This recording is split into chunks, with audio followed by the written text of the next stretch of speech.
"Liam, I choose Maya. I want her to be my mom." Liam's voice rang out clear as a bronze bell in the grand hall, cutting through the clink of glasses and polite chatter. The little boy in his pale blue suit stood tall, his small finger pointing past 3 glamorous models, straight at Maya Williams, a black woman in a navy blue uniform who had just stepped in, still holding a tray of tools.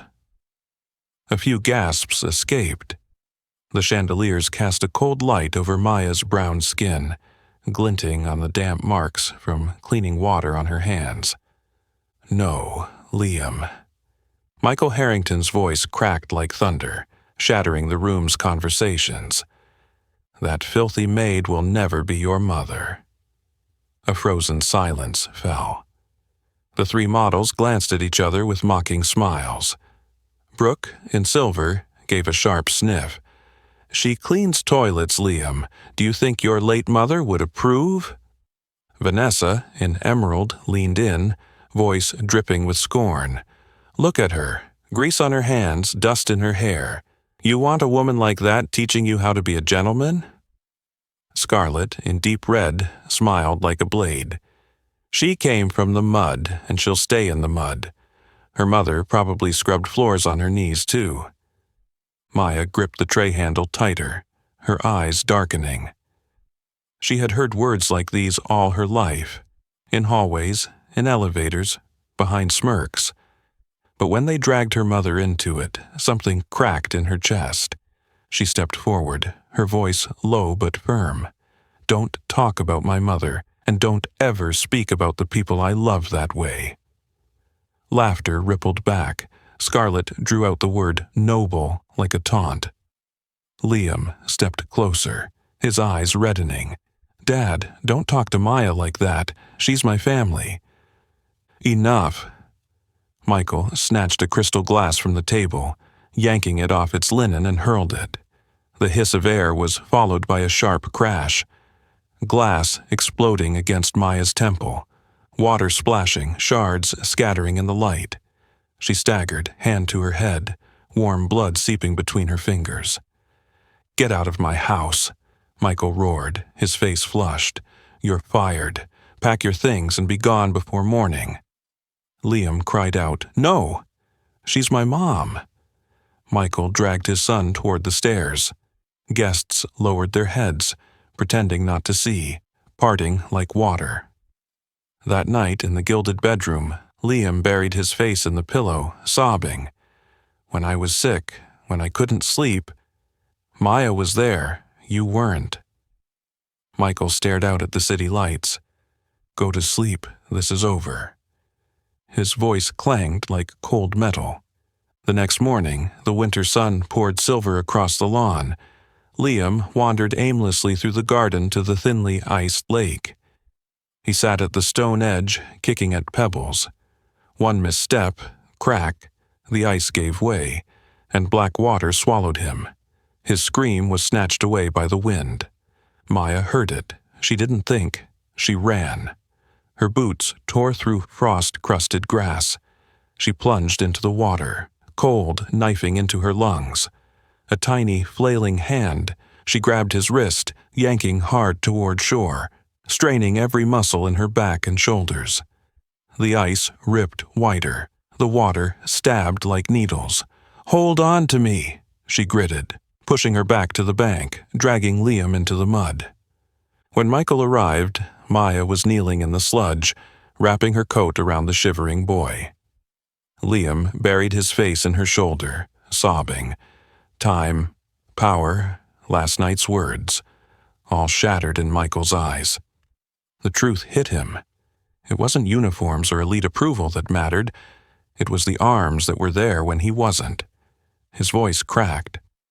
"Maya, The apology stuck in his throat. He swallowed. "I was wrong. I'm sorry. For the words, the glass, for everything."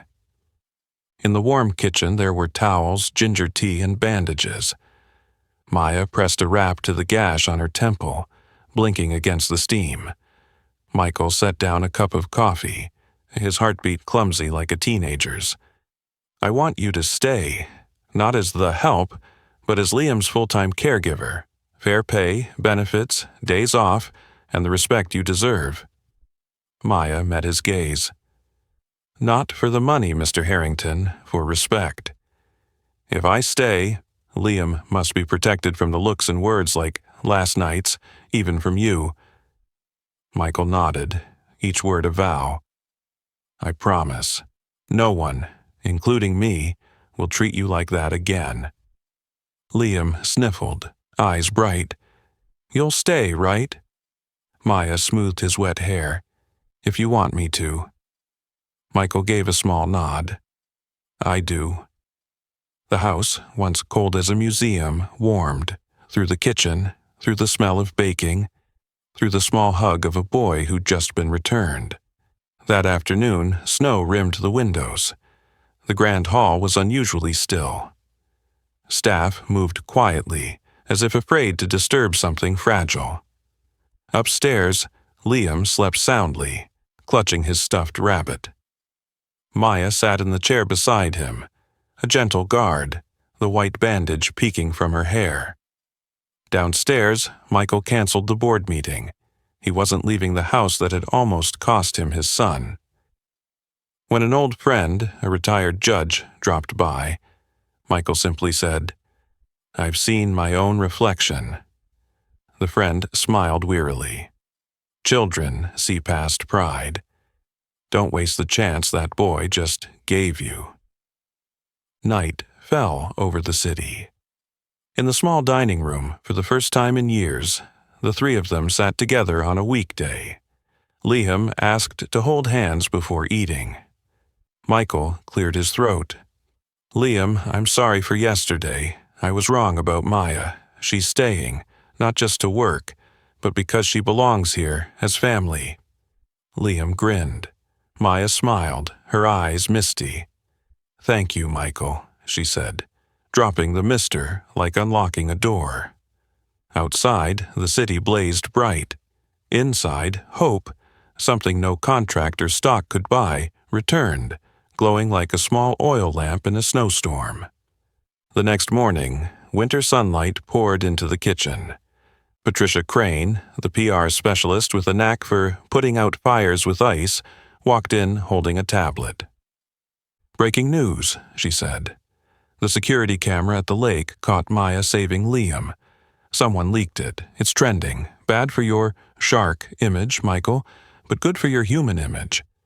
The internet is calling Maya a hero. Maya froze. There was a camera? Patricia nodded. And millions of views. Michael took a deep breath. Then we take control. From now on, the story is, Maya is family. You sure? Patricia raised an eyebrow. Saying that to the press means no turning back. Michael glanced toward the doorway, where Liam was laughing over pancakes, then nodded. I'm sure. But the storm arrived sooner than expected. That afternoon, the doorbell rang. Brooke, Vanessa, Scarlett walked in, their perfume thick as smoke. We came to make peace, Brooke said sweetly. Vanessa's eyes flicked toward Maya. To help you manage the story, we're the same class, Michael. Scarlett leaned in, her voice honey dripping venom. No matter how well she dresses, she's still the floor scrubber. You think other CEOs will let their kids play with Liam if his mother used to clean floors? They'll laugh behind your back. Maya stayed silent, gripping the wooden spoon until her knuckles turned white. Enough! Michael stepped forward, cold as stone. Get out of my house! Vanessa scoffed. Careful, she just said, my house. Our house, Maya replied. Her calm voice edged with steel. If you can't show respect, there's the door. Scarlett's smile faltered, her eyes flashing resentment. It won't be for long. The door closed, leaving the air charged like a tight violin string. That night, Liam asked, Were they mean to you? Maya ruffled his hair. People who don't understand are the ones who act mean. Our job is to never be like them. The next morning, a stage was set on the east lawn. Cameras, microphones, reporters' frosted breaths in the cold air. Maya stood beside Liam, her hand resting on his shoulder. Michael stepped to the podium. About the incident at the gala and what followed. There's been gossip. There's been prejudice. Today, I'm ending it. Maya Williams is not a maid. She is family. The person my son trusts most. She saved his life. Not just once, but by being there every time I wasn't.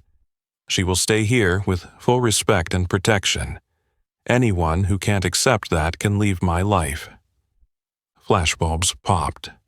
Questions flew. Michael raised his hand. That's all. He turned inside. Liam gripped Maya's hand tighter.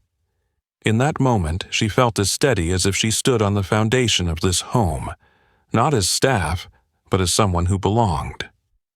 That afternoon, Michael's phone exploded. Half the calls were, "Congratulations for doing the right thing." The other half, "Watch your image." Among them were 2 curt calls from Harold Pierce and Vincent Lang, board members who'd backed him through many gambles. That evening, in the wood-paneled boardroom, Harold swirled his whiskey. "Michael, we've stood behind you through bigger risks.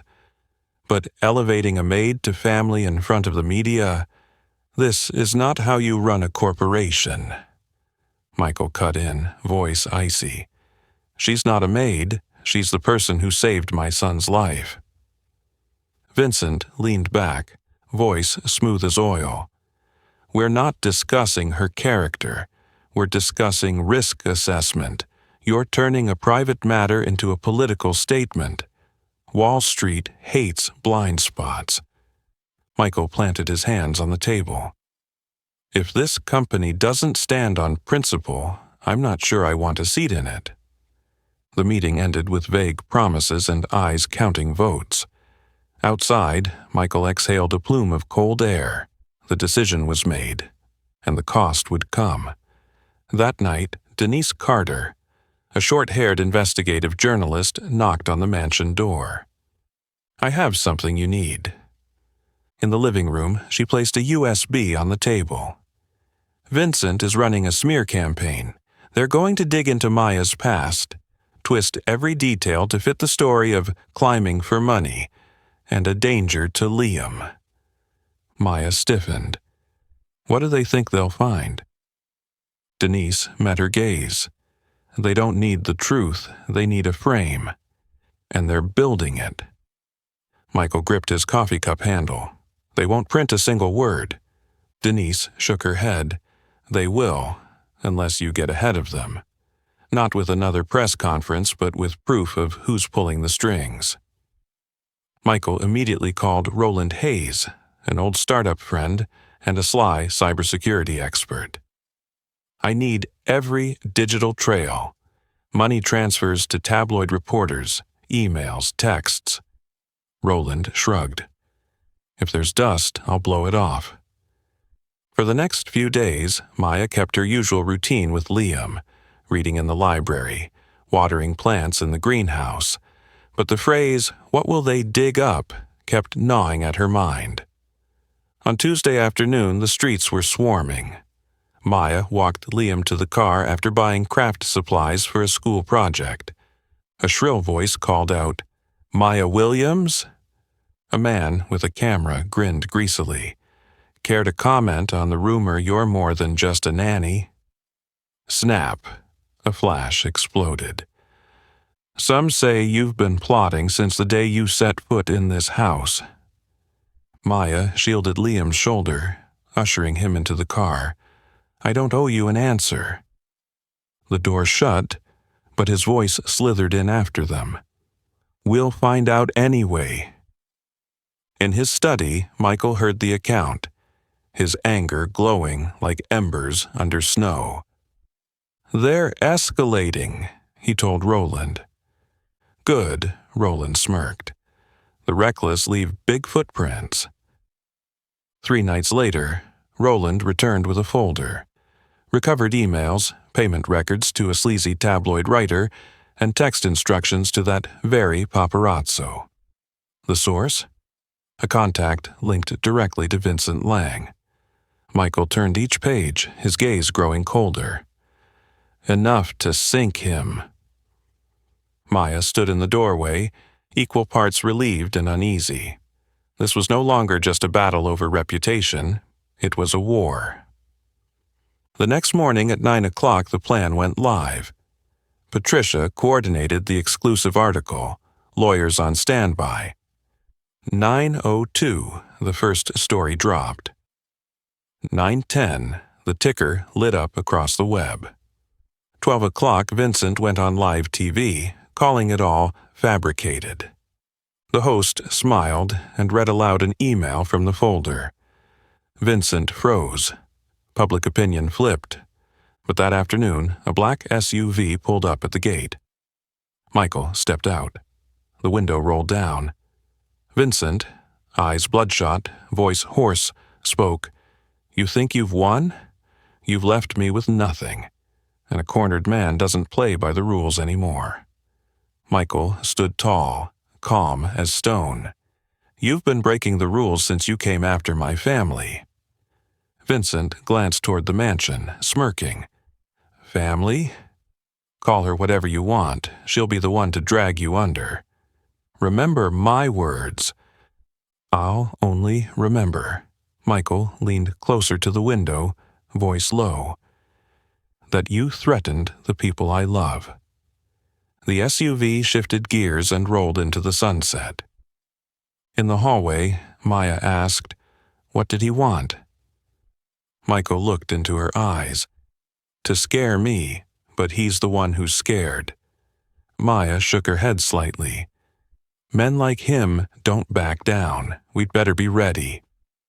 Late in the morning, the butler brought in 2 large flower arrangements tied with platinum ribbons, the kind of congratulations Michael Harrington's connections often sent when the media wind shifted. Maya Williams caught sight of a black envelope tucked among the roses. She pulled it out. The card's letters seemed carved into the paper. "You won the battle.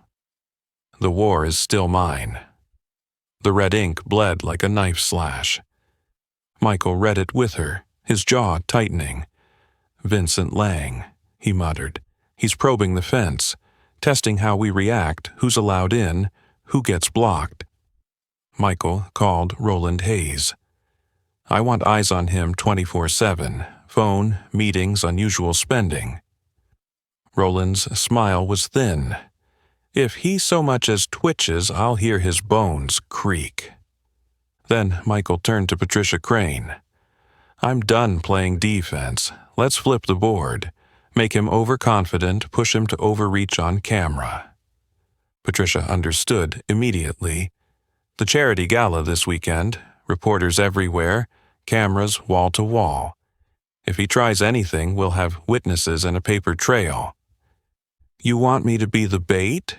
Maya asked plainly, not angry, just clarifying.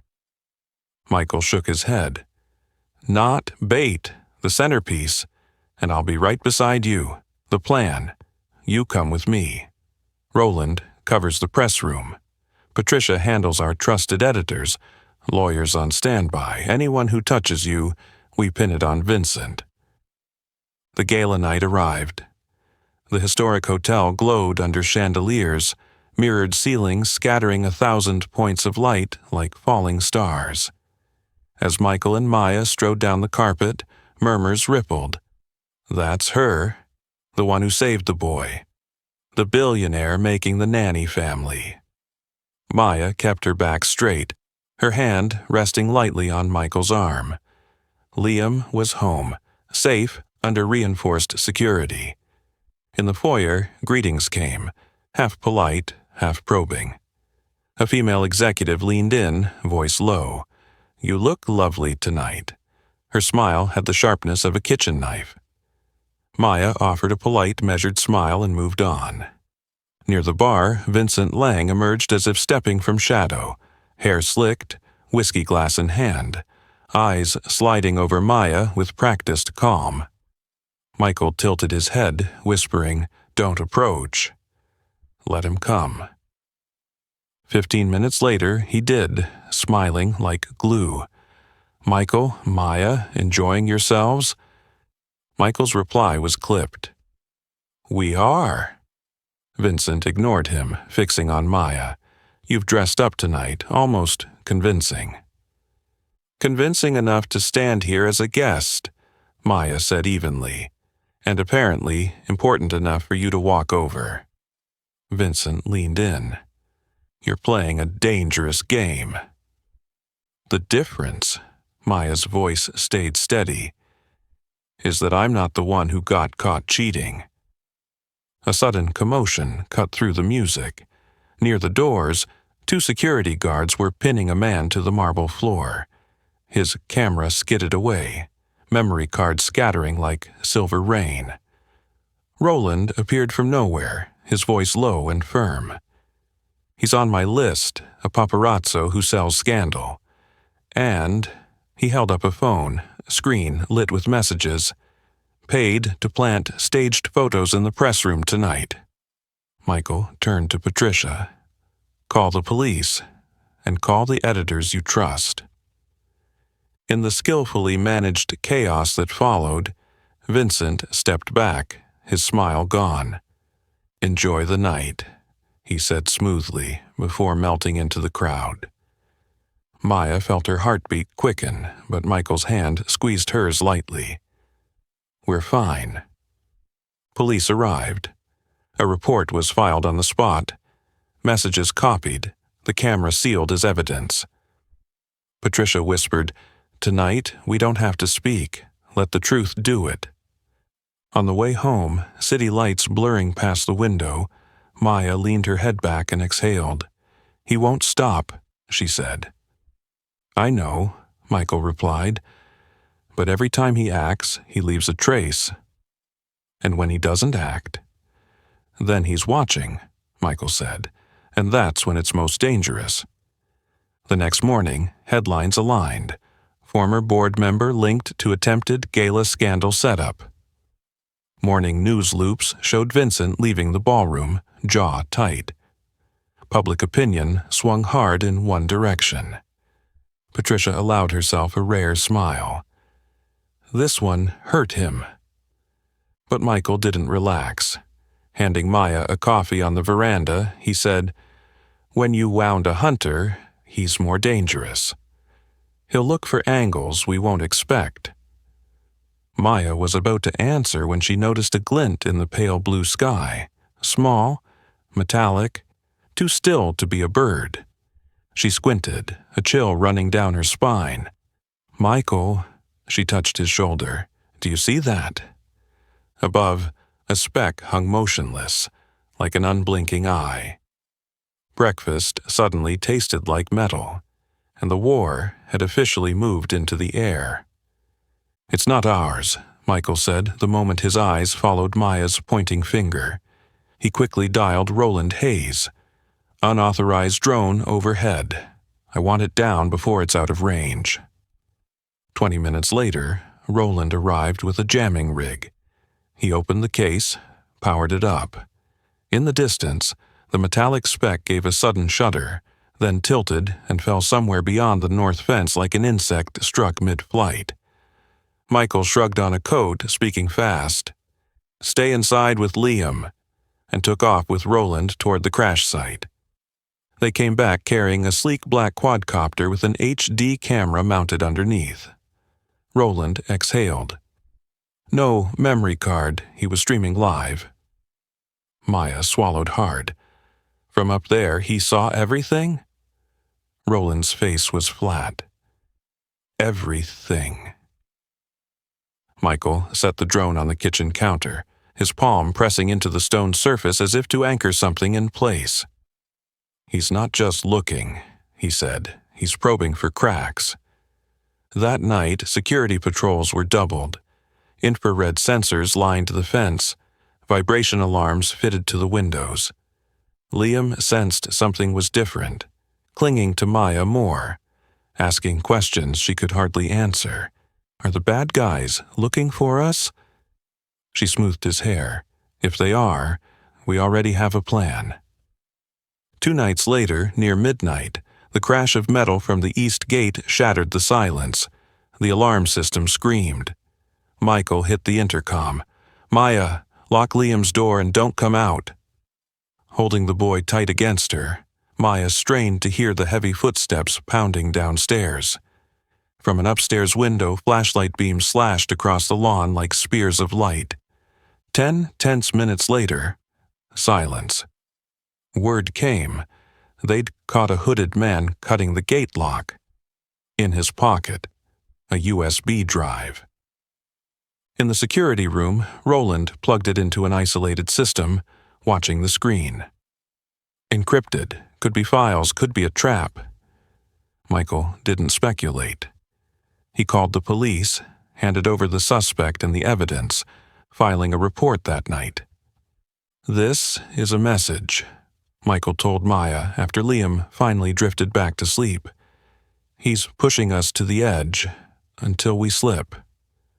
Maya held a wine glass she didn't drink from. "I'm scared, not for me, for Liam." Michael looked into her eyes. "I'd burn this house to the ground before I let him touch my son." Something in the way he said it, not just anger but a vow, made it easier for her to breathe. The next morning, the break-in made scattered mention on local stations. No name for the suspect, no word about Vincent. Michael pressed his lawyer. "I want the chain. Who hired, who paid, who received?" That afternoon, Patricia arrived in a rush. "I've picked up pieces. Vincent's not working alone. At least 2 former associates are feeding him resources. If we want to end this, we can't just block punches. We have to dismantle his network." Michael glanced at Maya, then nodded. "Then we go on offense." That night, the unannounced visitor was Elena Ramirez. Hair pulled back, eyes of someone burned out of all illusions. "I know what Vincent is doing, and I want him out of my life," she said as soon as she sat. "It's not just about the company. He wants to destroy everything you have, especially your family. He's got someone inside your house." The living room seemed to contract. Michael paused. "You're sure?" "Positive. He anticipates your moves, cuts you off, because someone's feeding him." A chill ran through Maya. It felt like the house's frame had gone hollow. They formed a tight circle. Michael, Maya, Roland, Patricia, and Elena. First step, limit who knew what. Plant different bait in each information channel to trace where the leaks came from. In the following days, the mansion's atmosphere was like a piano string wound too tight. Whispers behind doors, hesitant glances, footsteps changing rhythm when someone passed. Taking the back stairs, Maya spotted a glint beneath a step, a broken locket. She recognized it instantly. Marie Clark's, Michael's longtime personal assistant. She brought it to his study. Michael sat still for a few seconds, then nodded slowly. Marie's been loyal longer than most, but loyalty has a price. Roland already had a half-finished report. Marie's computer showed unusual traffic at midnight, strange encrypted channels, and 2 unexplained wire transfers into a recently opened account. Put together, the picture wasn't pretty. The confrontation happened at dusk in the wood-paneled reading room. Marie came in with trembling hands. She denied everything at first, her voice cracking word by word. But when Roland laid out the logs, the hidden folders and the transfer records, the truth fell from her eyes. "I never meant to hurt anyone," Marie sobbed. He said he'd protect my family if I just passed along a few harmless details. I was stupid. I thought I was helping." Michael was silent, not with blazing anger, but with the kind of cold tragedy that cuts deeper. "You betrayed your own family," he said quietly, "and nearly destroyed the one that trusted you." There was no shouting, only a report, a signature, and an escort out. When the door closed, Maya stood at the greenhouse windows, the scent of jasmine mixing with the metallic tang of recent days. "We're lucky we caught it," she said. Michael nodded, eyes fixed beyond the tree line. "But he knows that means we're onto him. He'll get worse." Nearby, Liam played with a wooden horse, unaware of the storm that had just grazed the roof. Maya looked at him, feeling a surge of protectiveness like another kind of fence. Not steel, not electric wire, but a promise. That night, the mansion sank into a velvet-thick silence. But they knew now. Silence didn't mean safety. It was only a short breath between waves. Somewhere, on a dark screen, someone was replaying what the drone had seen, taking notes on the way a child's tongue tripped when he laughed, the placement of magnetic locks on certain windows, the timing of the guards' patrols. And in those notes the name Maya Williams was surely underlined in bold. After the exposure of Mole Marie Clark, the atmosphere inside the Harrington estate was as dense as frost clinging to the row of pines. Staff moved softly, spoke softly, as if afraid to brush against a live wire strung along every wall. Maya Williams realized her own walk had changed, always tilting an ear for unfamiliar sounds, scanning dark corners, her hand unconsciously supporting Liam's back each time they passed through a doorway. Fear, when pressed down long enough, becomes habit. Late at night in the study, the tight circle gathered. Michael Harrington, Maya, Patricia Crane, Roland Hayes, and Elena Ramirez. On the large screen, Roland zoomed in on a web of shady transactions.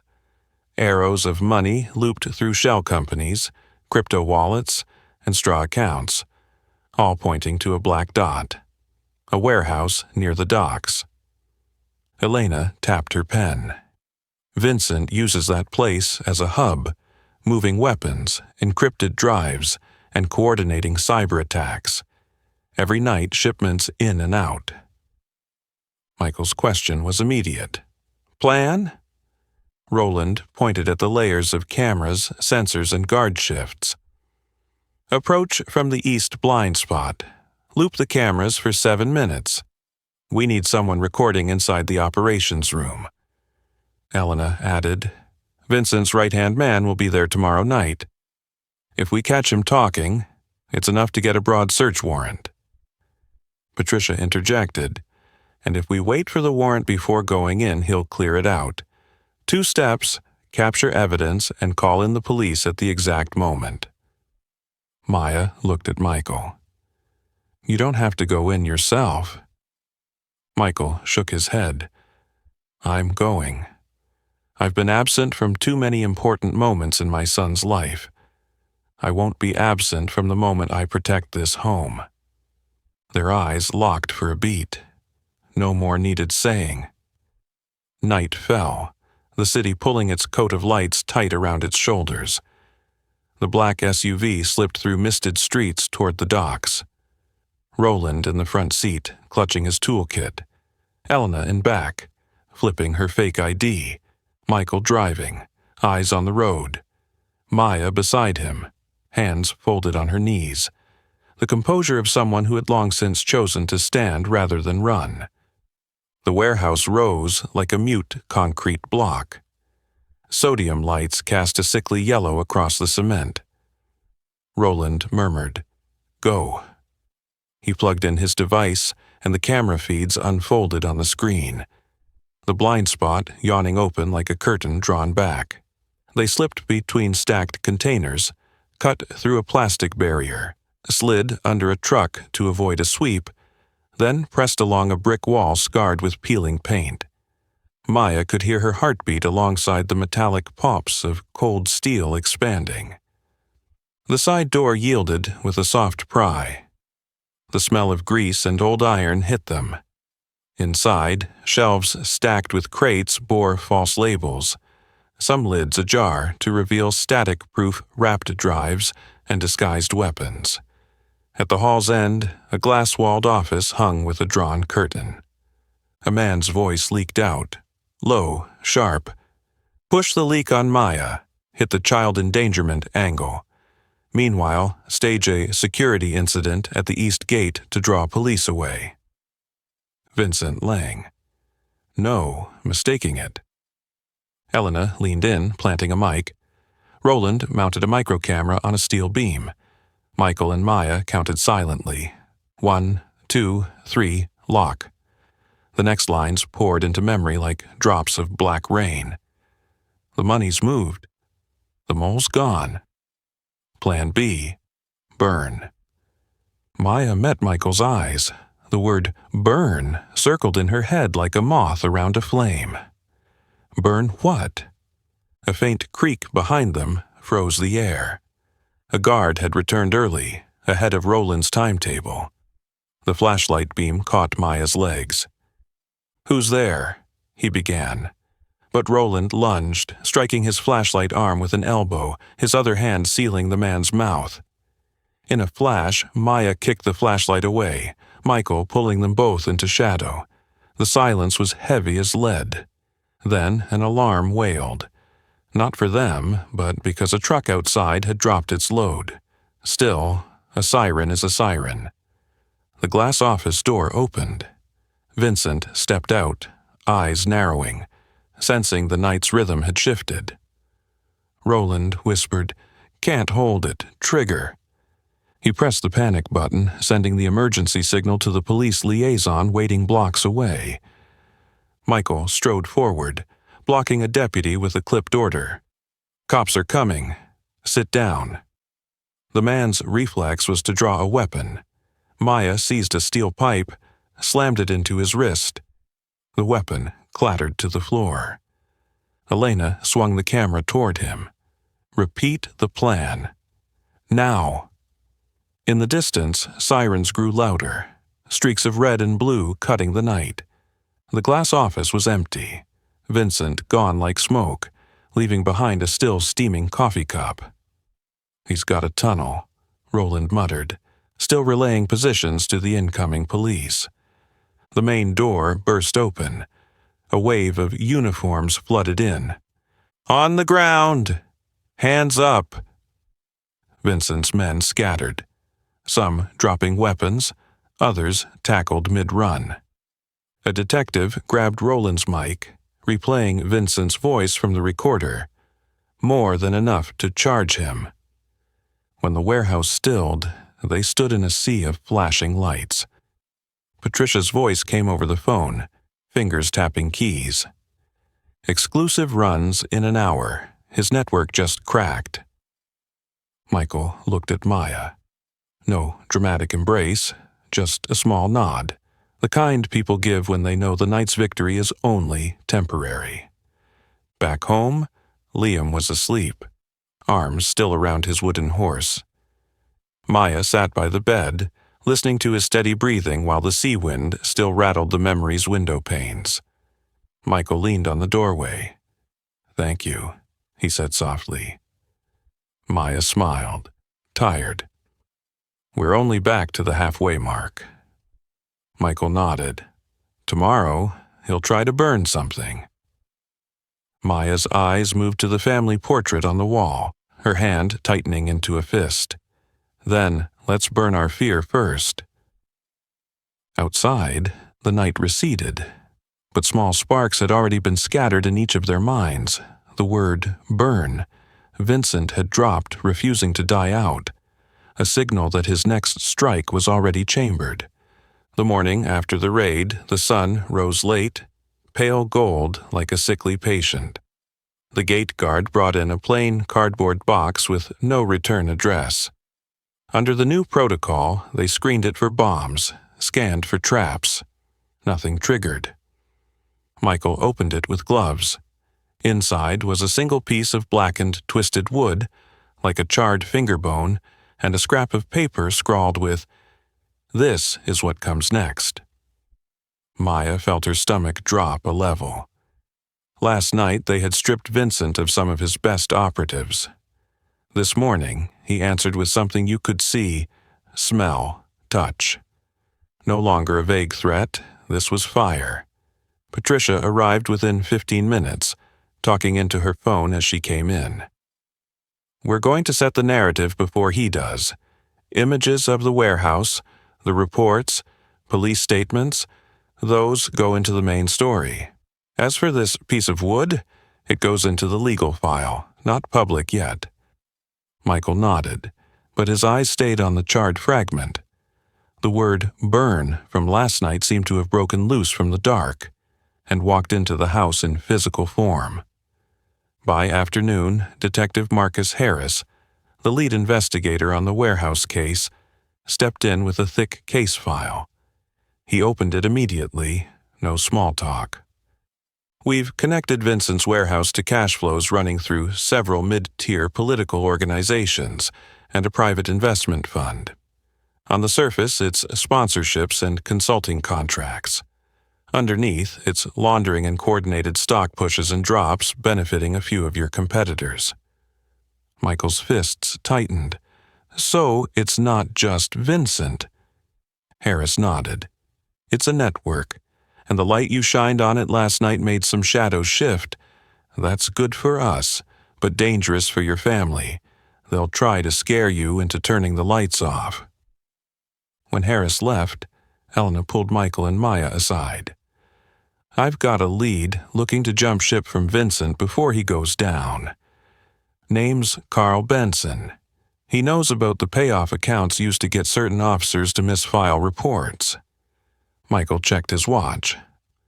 "Where do we meet?" "Basement Cafe on River Street," Elena replied.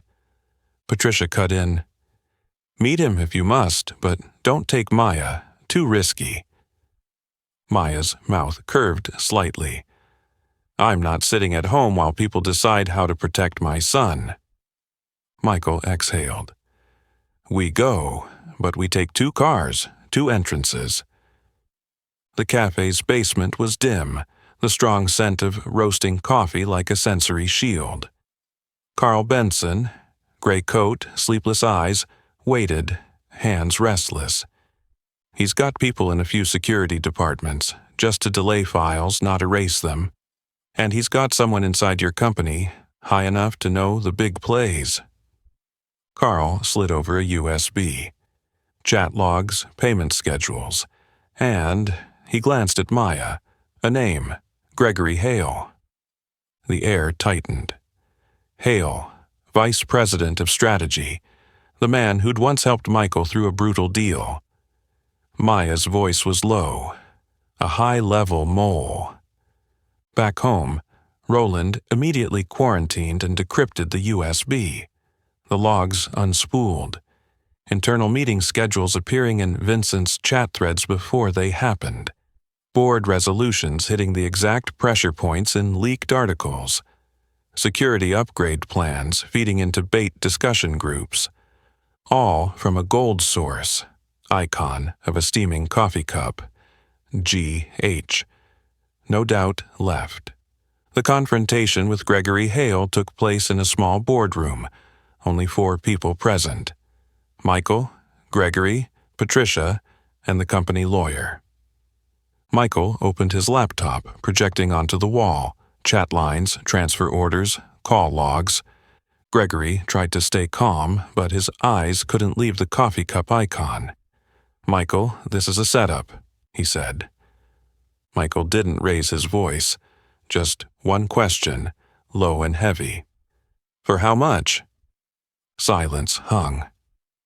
2 minutes later, Gregory cracked. "It wasn't for money, just a promise of a seat when you fell.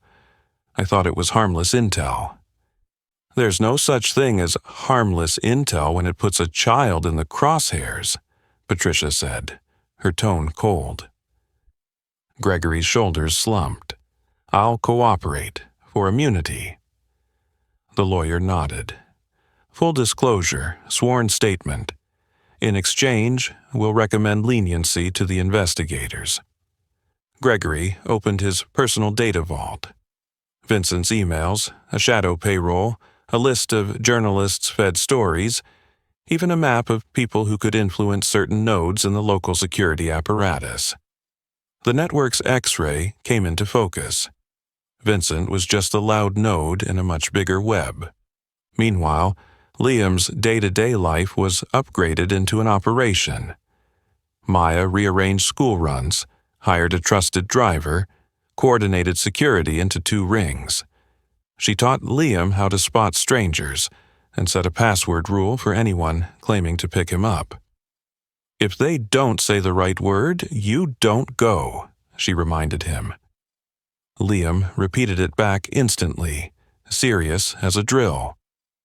At night, Maya sat with him working on a science model, her hands still tuned to the shadows outside the window. Children have strange ways of healing, if the adults stay long enough. Liam chattered about school while cutting cardboard. Maya smiled, grateful for these grains of peace. One night, a suspicious SUV lingered too long outside the gate, then rolled off. Michael called Roland immediately. "Get the plate, run it." Roland's reply was short. "Already got it." Within hours, he reported back. The car was registered to a shell company linked to one of Vincent's former partners. Michael wrote it down, passed it straight to Detective Harris. On the line, Harris said, "We'll tag the vehicle. Just live normal and stay safe." Living normal now meant learning to laugh after switching off the alarm, having dinner together even with a pulse of watchfulness in the room. Michael started spending more nights at home, reading Liam a chapter before bed. Once, Liam asked, "You'll be here forever, right?" Michael squeezed his son's hand. Forever. From the hall, Maya heard it, that promise like a stitch sewing another patch of reassurance into the thin blanket they all shared. The next morning, Patricia proposed a new media move. "We file for a restraining order against Vincent, and we release part of the network evidence. Not enough to impede the investigation, but enough to frame him as obsessed and dangerous." Michael nodded. "Do it." The statement went out, clean wording, no sensationalism, but it planted a stake. Harrington was no longer on defense. He'd shifted, redefining the narrative. That weekend night, just when it seemed to ease, an unmarked envelope appeared in the mail tray. Inside was a photograph shot through the glass of the greenhouse, Maya bending and smiling at Liam among the plants. The angle was high, distant. Another eye. Michael set the photo down slowly. "He wants to turn our home into his stage." Maya drew a long breath. "Then, we drop the curtain when we choose." She turned to Michael, her voice steady. "Tomorrow, you make the most important thing public, family. When you name it out loud, people whisper less." On the edge of that thought, a plan was already forming. A small event right at the house. Open enough for the community to see, tight enough to keep safe. But before they could reach that dawn, they still had one long night ahead, with shadows prowling beyond the fence. And somewhere in that darkness, Vincent Lang was surely arranging the last pieces he had, preparing for his next move. A gray morning, clouds like a heavy cloth thrown over the city. Maya Williams sat on a bench in the family court hallway, her hands interlaced. Michael Harrington stepped out of the dark wooden door with his lawyer. "The judge will be on the bench in 5 minutes," he said. He looked at Maya. "Are you sure you want to speak yourself?" Maya nodded, her eyes calm. "That night on the frozen lake, I chose to stay. Today I speak to protect Liam."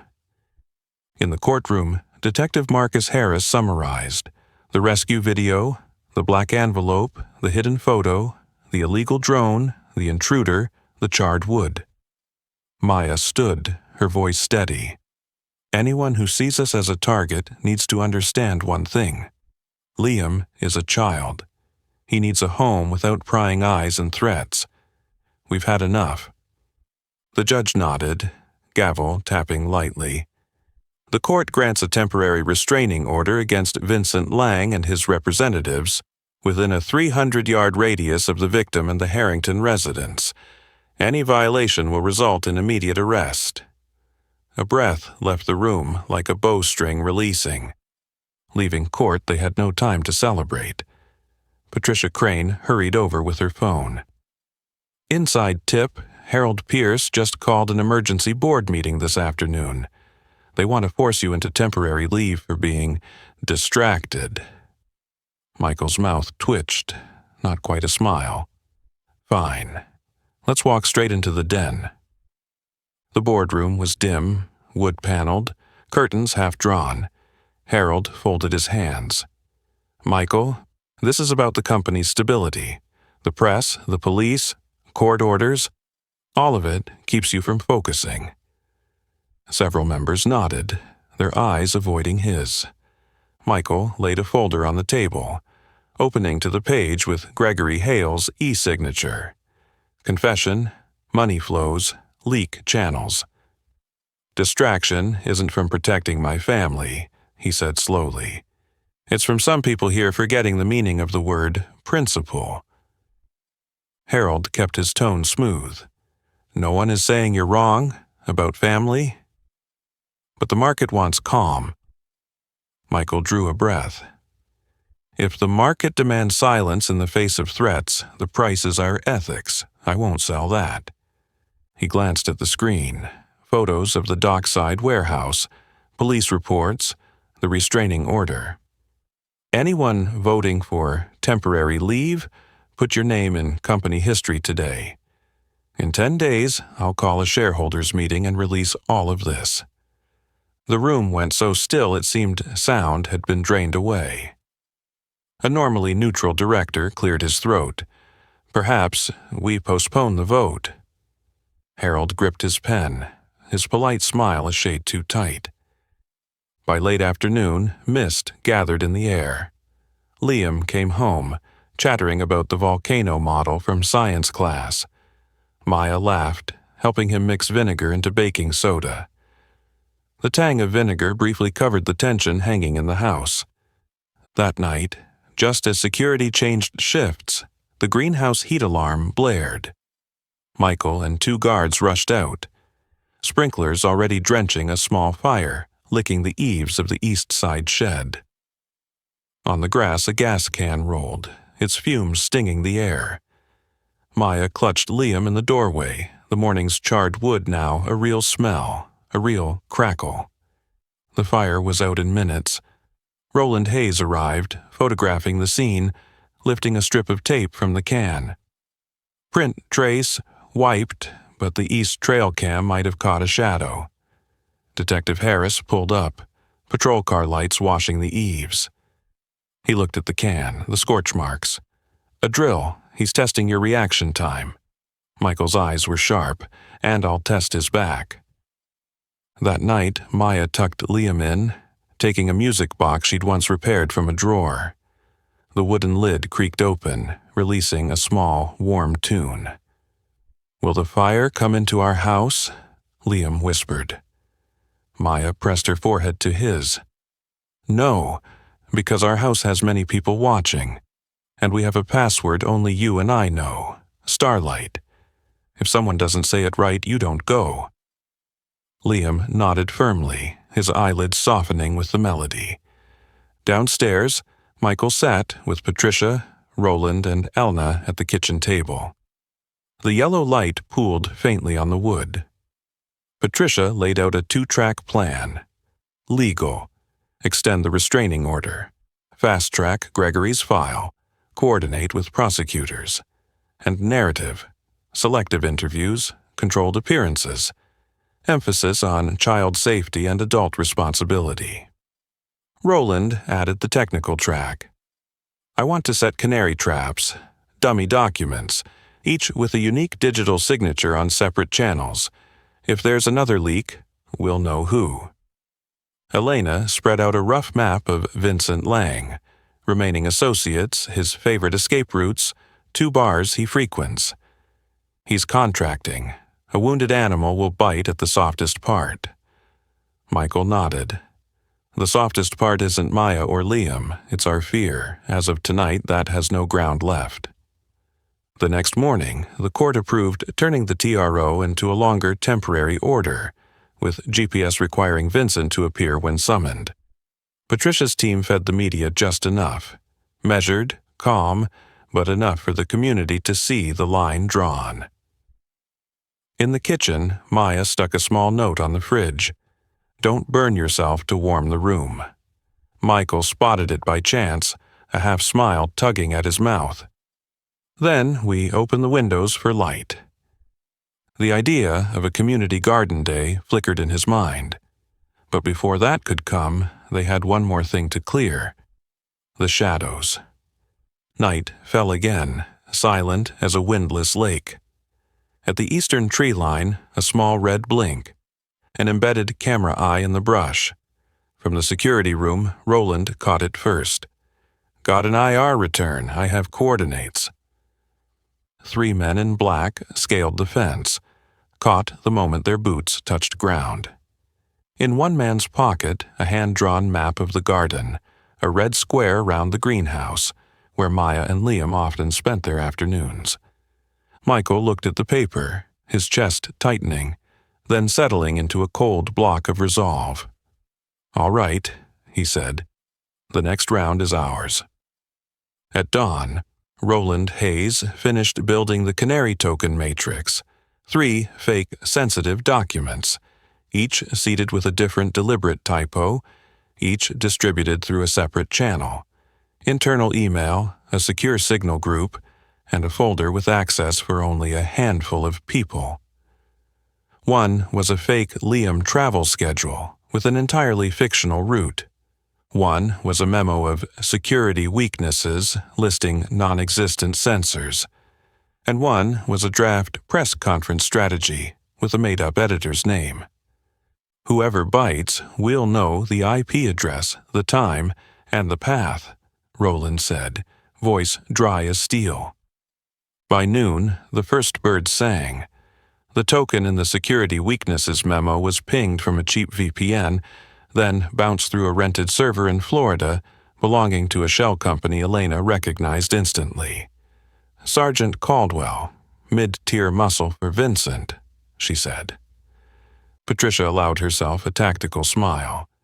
"We've got behavior and a chain." That afternoon, the second token, the Liam schedule, lit up. A silver sedan was spotted loitering along the fake route. Outer Ring security struck up a conversation under the pretext of checking resident gate passes. The license plate matched one on Roland's fresh list. The driver stiffened when a local patrol car turned onto the street. "He's going to call someone right now," Roland said over comms. "Don't stop him. Let him lead us." Night fell. A crescent moon hanging like a fingernail in the sky. The Harrington attic had become a command post. Screens showing RF spectrum, GPS maps, and a small window streaming infrared footage of the eastern woods. 2117. A drone control signal spiked on the frequency graph. Roland leaned forward. "Source is close. White panel van 400 yards out." Michael glanced at Detective Harris. "How long to get a warrant?" Harris kept it short. "Signals, probable cause. Let's go." They split into 2 teams, police moving on the van's coordinates, the inner ring security team keeping Maya and Liam in the greenhouse, now fitted with bullet-resistant glass 2 days prior. Maya sat across from Liam at the wooden table, pretending to help him with homework, her heartbeat sinking to the soft crackle of the radio. "Starlight," Liam whispered, as if reminding himself. Maya smiled. "Perfect." 21:29, Harris's team closed in. The van door flew open, revealing a gaunt man clutching a controller. "Police, drop the device." He was cuffed before he could hit the gas. On his equipment, Roland found a list of broadcast points, one address flagged in an abandoned industrial warehouse district. Likely the relay hub for Vincent's signals. Intermediate node, Elena muttered. He's rarely at the end point. Always one jump away. Meanwhile, the third token, the press conference strategy, pinged from the IP address of a law office that had once represented Vincent Lang. Patricia nodded like clicking a camera. That's enough framing for tomorrow's story. She drafted a tight press release. We have identified a network engaged in surveillance and information manipulation, targeting a minor and his caregiver. In coordination with law enforcement, we have located the transmission point, apprehended the drone operator, and are expanding the investigation to linked addresses. No heavy words, but each one landed. 2210, raid on the relay site. The industrial building was black as a throat. Police moved in, flashlights slicing the dark. They found a mini-server, antennas, and two techs frantically unplugging cables. One tried to wipe a drive. Roland intercepted. Mine, he said, yanking the power cord and sliding the SSD into an anti-static bag. On a whiteboard, someone had sketched a V-layer diagram, arrows marking device placements around the Harrington property. Harris nodded. That's enough to get a broader warrant. By first light, the Harrington dining room was a makeshift war room. Coffee, donuts, laptops. Gregory Hale, now cooperating, handed over an email map proving Vincent's coordination with two financial partners to tank Harrington's stock price using bad press. Patricia called two trusted investigative reporters. We're sharing files, including court records, no rumors. Michael checked his watch, then looked at Maya. This morning, I'm going on record, short and sharp. 9 a.m., a small podium on the east lawn. No fanfare. Michael stood before a few cameras. In recent weeks, my family has been subjected to unlawful surveillance and threats. Last night, working with police, we apprehended the drone operator and seized a relay station. These actions aren't differences of opinion. They are crimes. We will pursue them fully to protect a 10-year-old boy and the person who saved his life. This is no longer just my family's story. It is a line the community must draw. Children are not tools. He bowed his head, taking no questions. That evening, the board met again. This time, Harold Pierce was the one silent. Two previously hesitant members spoke. Michael, we support your proposed ethics committee, stripping all remaining privileges from Vincent Lang and pursuing civil action. Michael nodded, no smile, but the edges around his eyes eased. That night, Vincent still hadn't surfaced, but his network was shedding parts. The van driver charged and bargaining. The two relay techs indicted for electronic espionage, a law firm under search. On the news, the anchor read, authorities confirm they are investigating a surveillance and defamation scheme linked to former board member Vincent Lang. No more alleged. Now it was confirmed. In rare quiet, Maya and Michael sat on the back porch. No one spoke for a long while. Finally, Michael gave a faint smile. You know, all these years, I thought power was tall walls and heavy gates. Turns out power is knowing when to open the gate for the right people, and closing it to keep out the wrong. Maya leaned her head against the doorframe. And being there when a boy needs someone to soothe him. The chirring of insects stitched the night back together. The next morning, Patricia brought the schedule for a small event, opening the garden to the community, guest list capped, coordinated with local police and the neighborhood church. This isn't about showing off, she said. It's about resetting the rhythm. We're not hiding, and we're not picking a fight. We're living. Michael looked toward the greenhouse where Liam laughed with Maya among the green leaves. He nodded. We live. Somewhere in the city, Vincent Lang might have been counting his remaining allies, like a man sorting stones on a riverbank after a flood. But even if he had pieces left, the board had changed. The light was sharper, the community more watchful, and in a house that had once trembled under shadows, a boy was learning not to be afraid, because the adults around him had learned to stand tall. The garden opening morning began with the smell of wet grass and the metallic clink of the crew setting up tents. Patricia Crane stood in the middle of the yard, clipboard in hand, speaking rapidly to the security team and local police. One entrance, through the south gate. Exit through the west gate. No large backpacks, no drones. Media can film in Zone A, no zooms on Liam. Detective Marcus Harris nodded, officers fanning out. Roland Hayes set up a small station just outside the greenhouse, screens displaying the 2.4 and 5.8 gigahertz bands, GPS map, and gate points. Elena Ramirez checked vendor badges, logo, contract number, driver name. Everything ran like a string tuned tight. Maya Williams retied Liam's polka dot scarf. The boy beamed.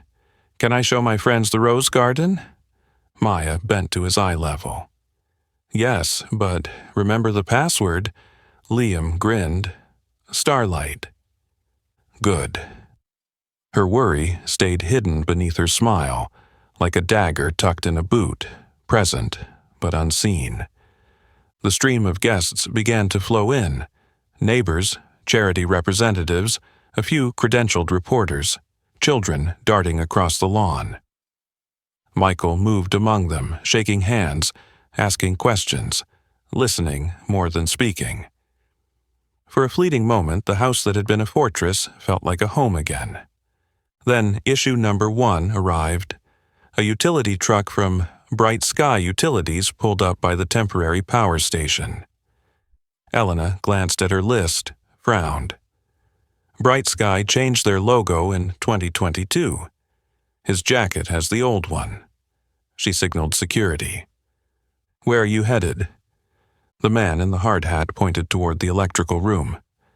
Load check. Elena smiled politely. With me, please. Inside, he hesitated in front of the breaker panel. Roland arrived, eyes flicking over the name badge. Kerning's wrong. He made a hand signal. 2 guards locked the man's wrists. Harris appeared, reading his rights. In his pocket, an unlocked phone displayed a text. Switch mode, kill lights 1605. Crowd panics. No mention of explosives or harmful materials, just a plan to spark chaos. But it was enough. Harris's tone was cold. Violating the restraining order through a proxy? You just ruined your boss's day. From a distance, Michael watched the scene play out like a short film. The saboteur stopped before touching the wheel. Issue number 2 flashed on Roland's monitor, a brief 5.8 gigahertz signal spike. Drone launch, 600-yard radius, northeast, he said into the radio. Controller on the roof of the apartment building across the street. Harris dispatched a patrol team. 10 minutes later, they cuffed a man with a controller, a backpack of spare batteries, and VR goggles. No grand speeches, reports and signal logs spoke for themselves. At 1540, the sun softened. Children ran along the gravel path through the rose garden. Liam slowed before the rose for Mom bush, the one he'd planted in memory of his mother. From a distance, Maya kept him in sight, chatting with an elderly churchwoman who just praised the asters. Michael stood at the podium, readying brief remarks for 1600. That was when issue number 3 entered, quiet as a shadow. A man in a baseball cap, work jacket smeared with mud, gloves fraying at the seams. He moved like a gardener, ignoring any eyes on him. He drew near Liam, bending slightly. His voice was low, ashy. "Hey, kid, Starbright." Liam looked up, frowned. He repeated the drill. "What's the password?" "Starbright," the man said again, patient, hand closing on the boy's wrist, firm but not hurting. Liam looked into the stranger's eyes and didn't see Maya there. He took a breath. Not right. He pulled his hand back and stepped away. Maya. Maya heard him. The ambient noise blurred away, leaving only Liam's call, taut as a plucked string. She ran. In 2 strides, she was between the man and the boy, locking his wrist with the reflexes she'd taught herself on nights spent learning not to be afraid. He yanked hard.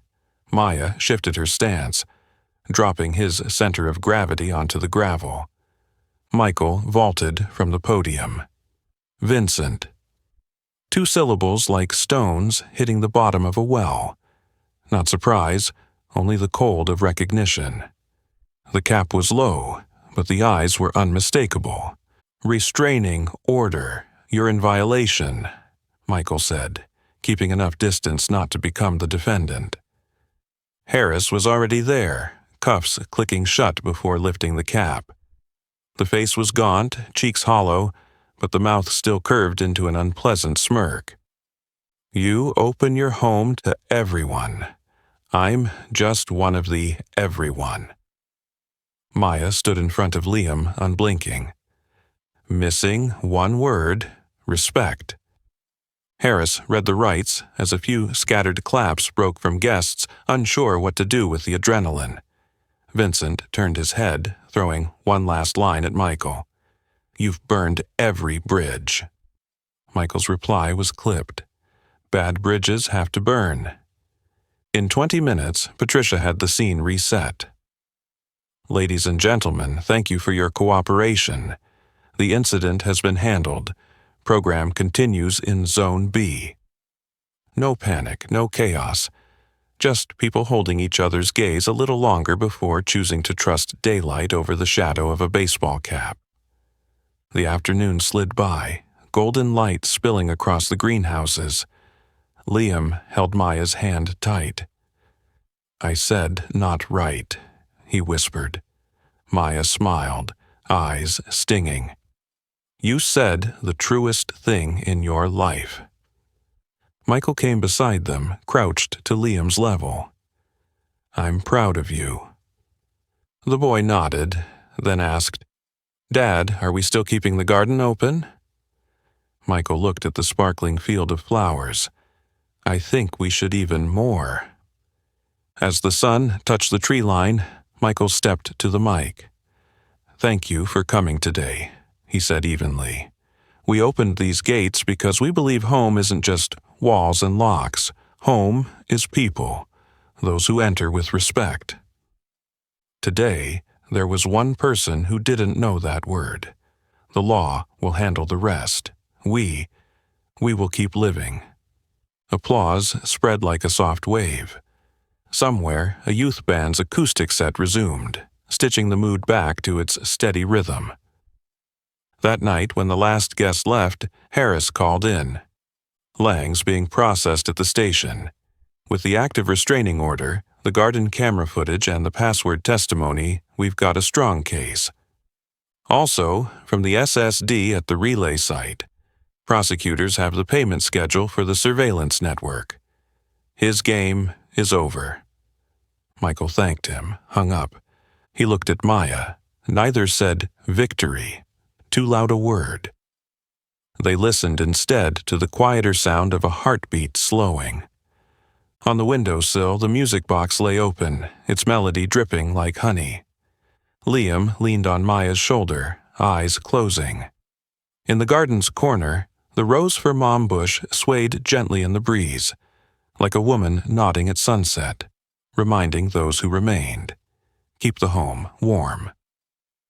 The following week, spring took surer steps. The news settled into a rhythm.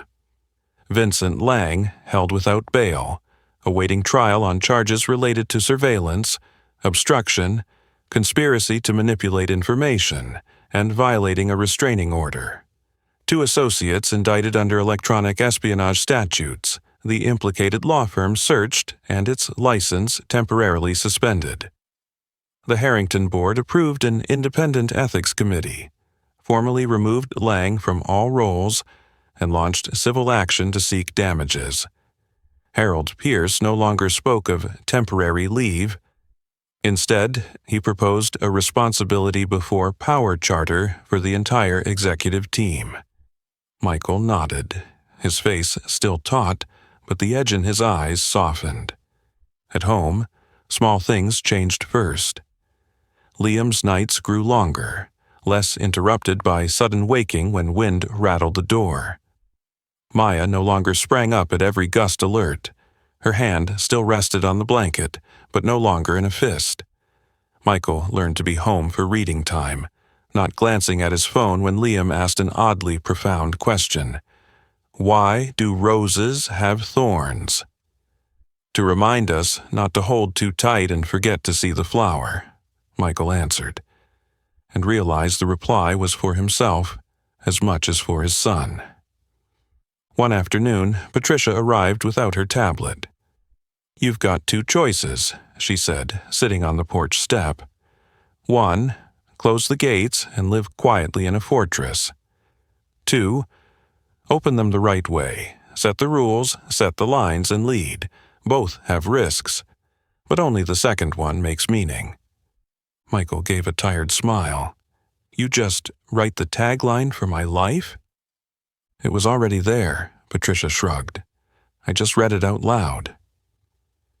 They began planning the Starlight and Rose Fund, a small foundation to support caregivers and children in crisis, from free legal hotlines to funding neighborhood cameras in vulnerable areas. Maya listened, her eyes glinting like glass. If anyone ever wished for someone to stand in the doorway and say, "I'm here," this fund is that answer. The fund's launch was simple, in the Rose Garden, no fanfare. Detective Harris came without his uniform. Denise Carter stayed in the back without a mic. Elena smiled when she saw her own name on a volunteer badge. Roland set up a small booth teaching parents how to activate local alerts and basic home device security. Kids ran in circles, laughing bright. The 3 models from long ago didn't appear. Their names were now faded smudges at the story's edge, like bitter comments drifting away in a stream of decent people. That evening, in the amber-lit study, Michael stood at the window, watching the garden sink into night. "I owe you something," he said when Maya stepped in. "No, many things." He took a deep breath. "I'm sorry. Not just for the night of the crystal glass, but for the years I saw without seeing, was present without showing up, and thank you for staying even when no one deserved you to stay." Maya leaned against the doorway, shaking her head gently. "No one deserves in that way, Michael. People become worth it when they choose again, day after day." Michael chuckled. "Then let me choose again, every day." "Okay," Maya said, her eyes soft as velvet. Liam peeked in, holding the music box. "Can I open it?" The tune trickled out, small as a whisper. Michael lifted Liam onto the chair, continued the unfinished chapter. Maya sat beside them, saying nothing. Somehow, the room had relearned the art of breathing. Weeks later, the preliminary hearing. Maya testified, brief, complete, without embellishment. She spoke of the frozen lake, the dinner handhold, the password, and the man in the baseball cap who said the wrong word that revealed everything. Michael sat behind her, fingers laced, eyes fixed on the back of her collar, as if to keep each thread from snapping. Vincent Lang listened in silence, his lawyer grimacing. The judge upheld the restraining order, approved higher bail and electronic monitoring. Prosecutors added the surveillance network evidence from the seized SSD. The defense moved to suppress it, but was denied. The story had left the realm of whispers. It was now inked in the record. Outside the courthouse, Mrs. Daniels, the churchwoman who'd brought cookies, waited. "Your mother," she told Maya. "If she were here, she'd stand at a distance, say nothing, just nod."